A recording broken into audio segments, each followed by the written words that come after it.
Well, dear goddess, this is the video that does not end, am I right? Part 4 of readings from the Golden Bough, because my laptop keeps chopping off my video that I'm filming on there as well. So I've reverted to my iPhone, which I don't have much storage, so it's just going to be another crazy making episode in the life of the Tanya. But I'm persevering. I was telling you the story about going to church with my mother when I was I think I was 15 or 16, and I didn't want to go. And about the teenage boys walking in with their very tall Viking-looking dad who was Danish. Anyway, he sends the boys in to sit on the pew beside us. And I'm dying a million deaths because I did not want to be in a Christian church at all.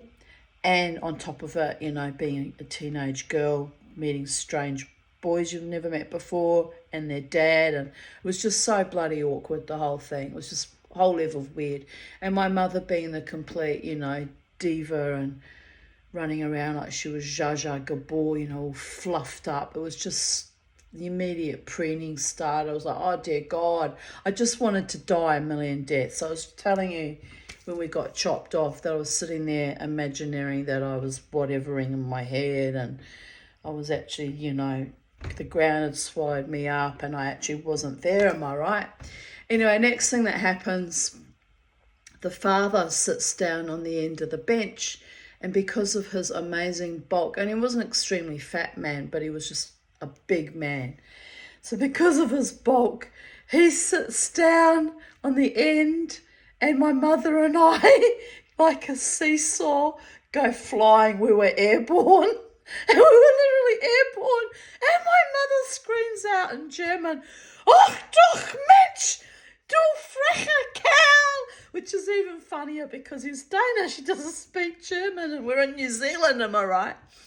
And the two teenage boys go bright red, and I look at them and they look at me, and I actually felt sorry for them because they were more embarrassed than I could ever have been because of their father launching us into hyperspace in church.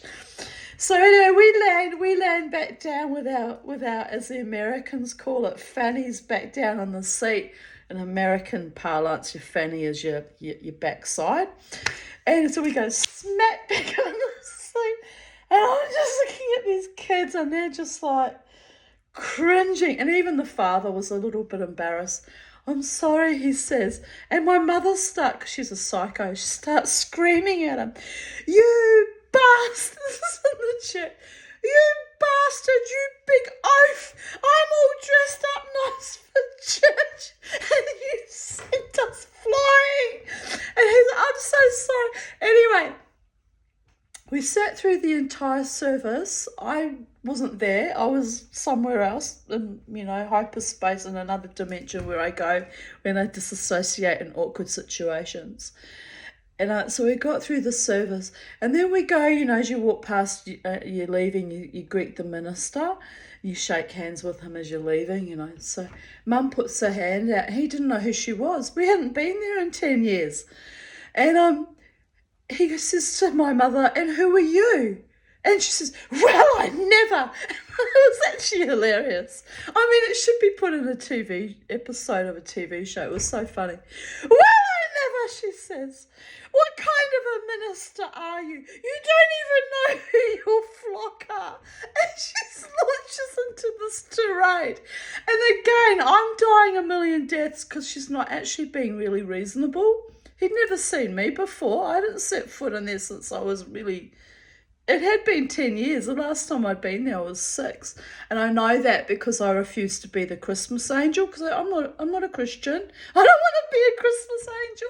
So I didn't tell my mother that I'd been picked to be a Christmas angel, and I just played dumb. And I got out of it that way. I was a little bastard, to be honest. I had ways of getting revenge on my mother that were quite clever when I think about it. But anyway, so that's how I knew that the last time I'd been set foot inside that church, I was 6 years old.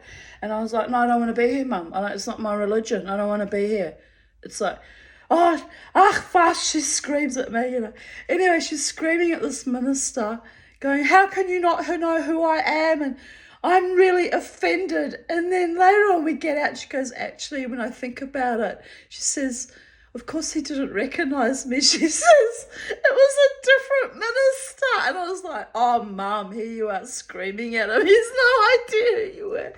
Anyway, as a consequence of all that awkwardness and embarrassment in the church of being, launched into hyperspace by a giant Viking Danish man's ass, and then not knowing, the minister not knowing us, I never got made to go to that church ever again, and I never did go. I think I went to a Catholic Basilica one time when I was doing my Jewish conversion at Temple Shalom in Wellington, but I had this, she was Orthodox Jewish by birth, but she was a survivor of Auschwitz, and her husband had been her liberator in the camp in Auschwitz, and he was Catholic.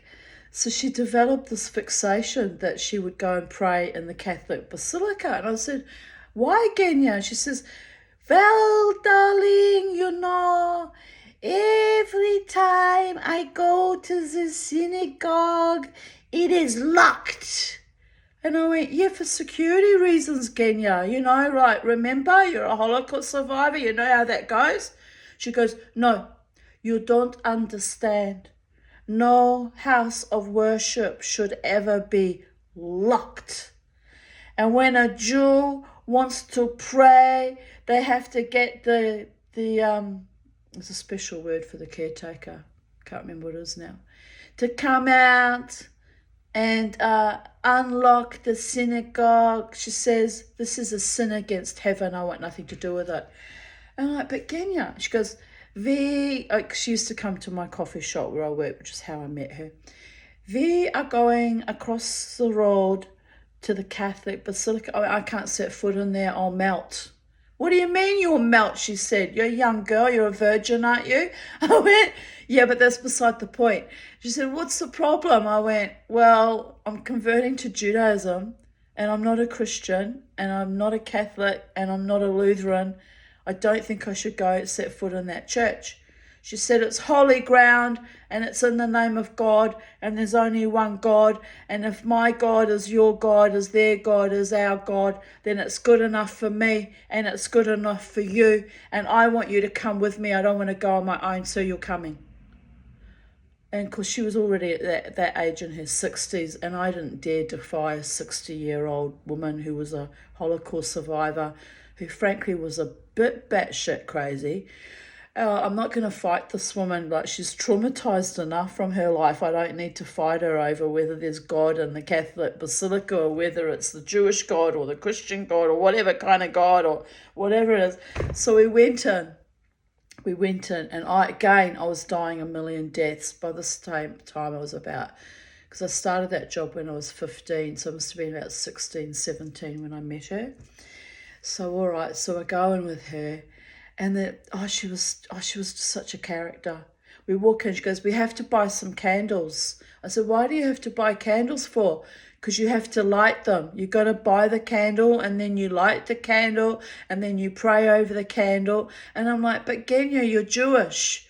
Like, you survived the Holocaust, not to be doing this Catholic ritual. She said, just shut up and do as you're told, because the prayers still go up to heaven. I couldn't argue with that, could I? So we put in, I think it was 50 cents each we had to buy a candle. So she makes me buy a candle, even though I didn't want to buy a flaming candle, literally. So I'm there, standing there beside her, and she lights it, and she's saying the bracha under her breath, which is even more hilarious. And I went, what are you doing, Kenya? This is not even your religion. Shh. She says, it makes me feel good that I'm praying to the Holy One. It doesn't matter where I pray. It just happens to be my husband's church. Okay, I said, okay, I'm going with it. So we're sitting through this full-on Latin mass. Back in those days, they still did it in Latin, right? So, of course, I'm sitting there, again, living in hyperdimension, because I don't understand a word they're saying. And But I'm enjoying hearing the sounds of the language, and I'm kind of learning by osmosis, espiritus santus, and I can pretty much say a few words for exorcisms, but that's about it. But anyway, so I was laughing to myself how I'd watched that many horror movies that I actually understood some of the Latin. And I actually told Genya this, and she laughed about that too. She thought that was hilarious. So we're sitting there, and then halfway through the mass, she goes, I need to go to confession. I went, wait a minute, that's a bridge too far, Genya. You're really asking for trouble now. No, I have, just Polish from Auschwitz, literally. I have to go to confession. I said, what does an old lady like you have to confess? She said, you'd be surprised. You should come with me. I said, look, I've got nothing to confess. I haven't done anything yet. She said, but it's happened in your mind, so you have to confess for that. I went, I'm not into boys. I'm not thinking about these things. I mean, I was philosophically into boys, like I wasn't gay, but I just, you know what I mean, I wasn't interested in human sexuality at 16 at all. So anyway, so the funny thing about it was she buggers off and goes in the confession box, disappears in there. She was in there for quite some time. I have no idea what she did or what she said to the priest. I was quite perturbed, actually. I was actually more worried for the priest than I was for her, because I bet she's in there making all sorts of outrageous stories up, because she was quite crazy but colourful and gorgeous. I actually loved her. Another occasion, we went to the beach. Oh, no, let me get this straight. My mother and I went to the beach. It's a famous beach in Wellington, like near the city, called Oriental Bay Parade, where all the workers go on their lunch break. Well, they used to anyway, back in the day. So they're probably all tortured now. Probably don't have time to go swimming in their lunch break. But in those days, you could nip down and have a quick swimming. Anyway, so we're walking along the sand of the beach and admiring. It's a very scenic and pretty spot. And we come across my friend Genya. And I said to my mother, oh, this is my friend Genya, Mum. She comes to Susie's Coffee Lounge, and she's one of my customers, and I really love her. And she's, I said, Mum, she's a Holocaust survivor from Auschwitz.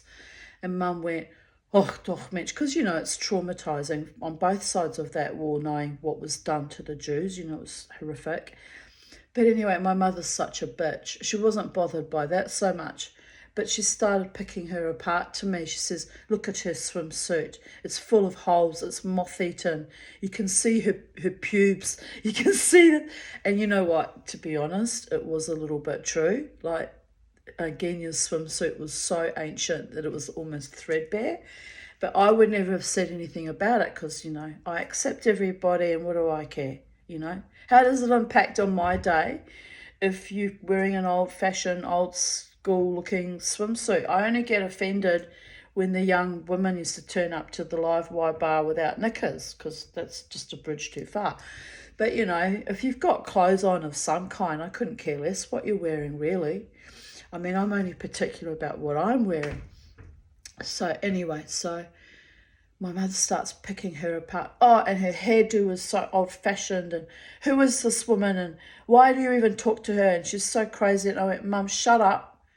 Don't offend me anymore about this lady. I said, she's my friend, and she's an actual survivor of Auschwitz, Mum was like, oh, God, Mitch, but you think she would, buy a new swimsuit for the love of all the gods? I was like, yeah, all right, you've got her on that. But I went, can you think of something nice to say about this woman? I'm just trying to introduce you as my friend, and you just done nothing but pick her apart. So anyway, my mother had a very vicious habit of doing that. It's not nice, So it was not nice. But anyway, of course, she was pleasant to Genya, and Genya said to me later, oh, your mother's very charming. And I'm like, you have no idea. My mother's a psychopath.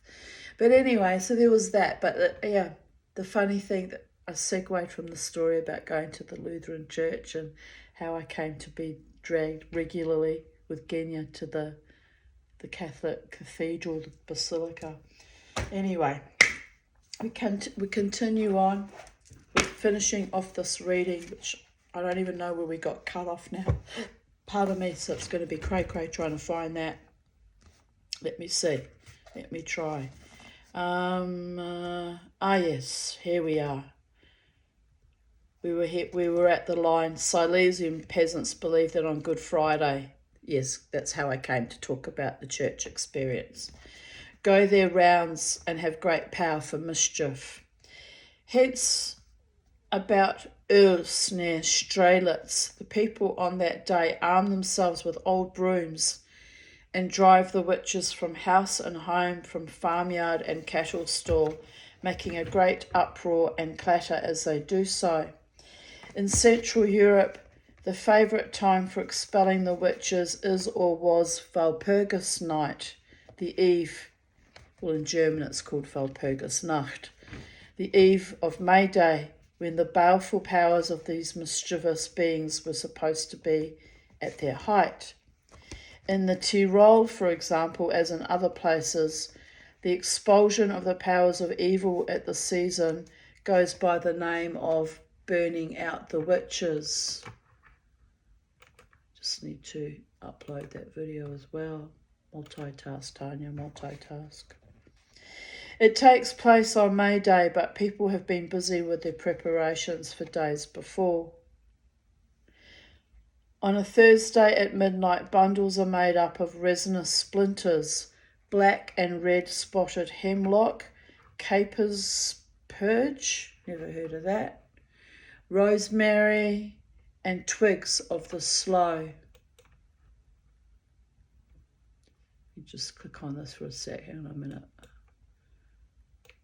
Oh man, I'm all over the place today. These are kept and burned on May Day by men who must first have received plenary absolution from the church. On the last 3 days of April, all the houses are cleansed and fumigated with juniper berries and rue.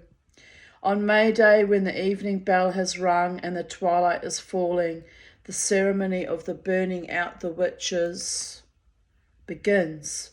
Men and boys make a racket with whips, bells, pots and pans. The women carry censers. The dogs are unchained, chained and run barking and yelping about. As soon as the church bells begin to ring, the bundles of twigs fastened on poles are set on fire and the incense is ignited. Then all the house bells and dinner bells are rung. Pots and pans are clashed. Dogs bark. Everyone must make a noise. And amid this hubbub, all scream at the pitch of their voices, "Witch, flee, flee from here, or it will go ill with thee." Then they run 7 times round the houses, the yards, and the village. So the witches are smoked out of their lurking places and driven away. The custom of expelling the witches on Walpurgis night is still, or was down to recent years, observed in many parts of Bavaria and among the Germans of Bohemia. Thus, in the Böhmerwald mountains, all the young fellows of the village assemble after sunset on some height, especially at a crossroad, and crack whips for a while in unison with all their strength. This drives away the witches, for so far as the sound of the whips is heard, these maleficent, I wish I could speak English, maleficent beings can do no harm. In some places, while the young men are cracking their whips, the herdsmen wind their horns, and the long-drawn notes, heard far off in the silence of night, are very effectual for banning the witches. It's probably why I can't get a sound out of my shofar, am I right? I tried it again for Rosh Hashanah. It's like I've had that shofar for like 25 years, longer, because I bought it just before I separated from my husband. So nearly 30 years, and I can't get a note out of it. I almost got half a note, but yeah, it's tragic. I'll have to donate it to someone that can blow the shofar.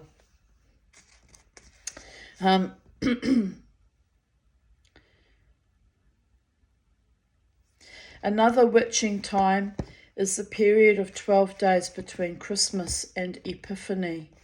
Hence, in some parts of Silesia, the people burn pine resin all night long between Christmas and the New Year, in order that the pungent smoke may drive witches and evil spirits far away from house and homestead.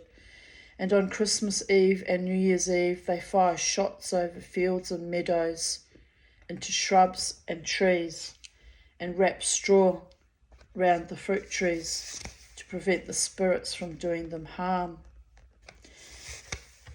On New Year's Eve, which is St. Sylvester's Day, Bohemian lads armed with guns form themselves into circles and fire thrice into the air.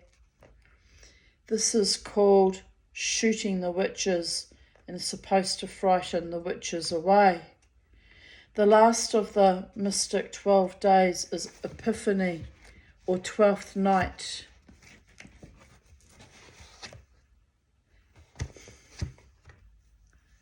Just having a bit of a synchronistic moment, because I had Epiphany mentioned in a trance drumming recently, and I'm like, what Epiphany? What are you talking about?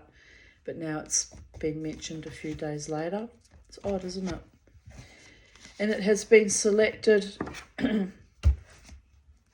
as a proper season for the expulsion of the powers of evil in various parts of Europe.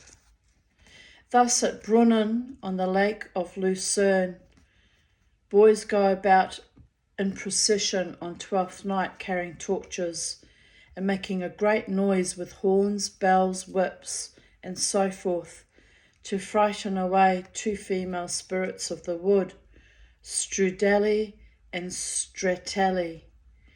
The people think if they do not make enough noise, there will be little fruit that year.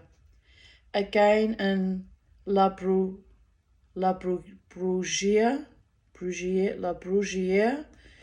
a canton of southern France. On the eve of 12th day, the people run through the streets, jangling bells, clattering kettles, and doing everything to make a discordant noise. Then, by the light of torches and blazing faggots, they set up a prodigious hue and cry, an ear-splitting uproar, hoping thereby to chase all the wandering ghosts and devils from the town. And that's the end of chapter 56. But I mean, it's a massive big tome. You can pick all sorts of readings from it. But I was going to read, I saw something about Mexico here. I can't find it now. Human scapegoats in classical antiquity. Here it is. The Mexican one's very short. Maybe I should read that. Killing the God in Mexico. It's only 4 pages long, but I'm kind of tired now. Maybe another day. So, on that note, took me 4 videos to get this done. By the goodness gracious me, what a journey. But anyway, have a wonderful night, evening, afternoon, morning, wherever you are in the space-time continuum, and I hope you enjoyed hearing some small part of the Golden Bough. I'll read other chapters as the muse comes upon me, but not tonight, babies. I'm done. So good night, and take good care, and be of good cheer. And here in the southern hemisphere, Halloween's coming, but it's really in our climate, in the southern hemisphere, it's really Beltane. But my friend lent me her statue of death. It's sort of a plastic toy that it's a gigantic skull, and it's got the Grim Reaper and apparently we will put the batteries in it and get it going. I couldn't get it to work last year, so he talks as well. So that's going to be very scary for the very small children, but I think the adults and the older kids will like it. So I've got to set him up, but I'll probably do it a few days before or a week before Halloween. So I still celebrate Halloween, even though it's not technically Halloween in this hemisphere, because to be in sync with the people in the northern hemisphere, and it's a bit of fun for the kids. But yeah, it's that precious time again. So looking forward to it, although the way I feel today, I'm tired, but I'm sure I'll be fine by Halloween. It's yeah, I've got to parcel out that energy. It's intense. Anyway, God bless and take good care. Bye for now.